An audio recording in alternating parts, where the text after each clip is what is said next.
Le livre des Proverbes, chapitre 1.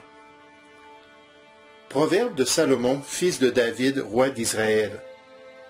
Pour connaître la sagesse et l'instruction, pour comprendre les paroles de l'intelligence, pour recevoir des leçons de bon sens, de justice, d'équité et de droiture, pour donner aux simples du discernement, aux jeunes hommes de la connaissance et de la réflexion.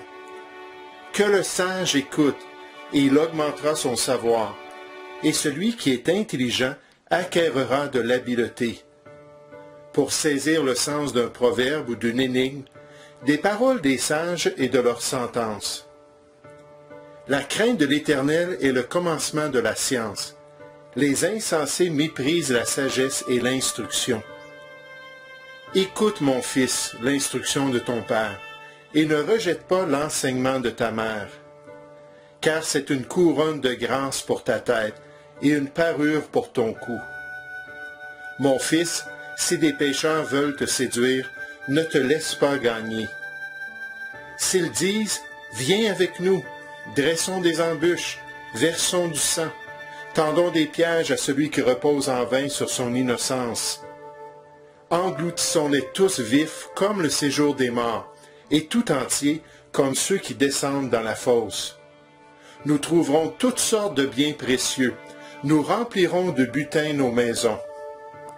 Tu auras ta part avec nous, il n'y aura qu'une bourse pour nous tous. Mon fils, ne te mets pas en chemin avec eux, détourne ton pied de leur sentier. Car leurs pieds courent au mal, et ils ont hâte de répandre le sang. Mais en vain jette-t-on le filet devant les yeux de tout ce qui a des ailes. Et eux, c'est contre leur propre sang qu'ils dressent des embûches. C'est à leur âme qu'ils tendent des pièges. Ainsi arrive-t-il à tout homme avide de gain. La cupidité cause la perte de ceux qui s'y livrent. La sagesse crie dans les rues. Elle élève sa voix dans les places. Elle crie à l'entrée des lieux bruyants, aux portes, dans la ville. Elle fait entendre ses paroles. Jusqu'à quand, stupides, aimerez-vous la stupidité?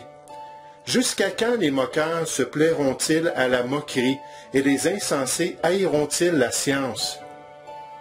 Tournez-vous pour écouter mes réprimandes. Voici, je répandrai sur vous mon esprit.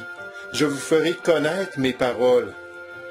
Puisque j'appelle et que vous résistez, puisque j'étends ma main et que personne n'y prend garde, puisque vous rejetez tous mes conseils et que vous n'aimez pas mes réprimandes, moi aussi je rirai quand vous serez dans le malheur.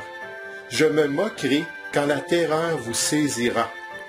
Quand la terreur vous saisira comme une tempête, et que le malheur vous enveloppera comme un tourbillon, quand la détresse et l'angoisse fondront sur vous. Alors ils m'appelleront, et je ne répondrai pas. Ils me chercheront, et ils ne me trouveront pas. Parce qu'ils ont haï la science, et qu'ils n'ont pas choisi la crainte de l'Éternel. Parce qu'ils n'ont point aimé mes conseils, et qu'ils ont dédaigné toutes mes réprimandes. Ils se nourriront du fruit de leur voix, et ils se rassasieront de leurs propres conseils. Car la résistance des stupides les tue, et la sécurité des insensés les perd. Mais celui qui m'écoute reposera avec assurance. Il vivra tranquille et sans craindre aucun mal.